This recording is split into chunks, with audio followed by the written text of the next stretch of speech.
కట్కి marking ఇక్కడి నుంచి shoulder నేర్పు 10.5 కరెక్ట్గా ఒక మార్క్ వేసుకోవాలి. 10.5కి ఒక మార్క్ వేసుకోవాలి. ఈ 10.5 కదా 4 ఇంచెస్ వచ్చేలాగా. నెక్స్ట్ వచ్చేసి ఇక్కడ కూడా 4 ఇంచెస్ వేసుకొని నెక్స్ట్ వచ్చేసి ఈ సైడ్ 1 ఇంచ్, ఈ సైడ్ 1 ఇంచ్, ఈ సైడ్ ఒక సైడ్ ఇలా స్ట్రైట్గా తీసుకొని నెక్స్ట్ వచ్చేసి ఇక్కడ నుంచి ఈ సైడ్ షేప్ రావాలి.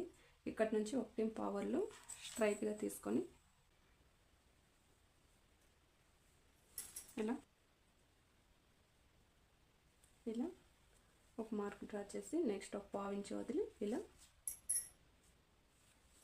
ఒక షేప్ డ్రా చేసుకొని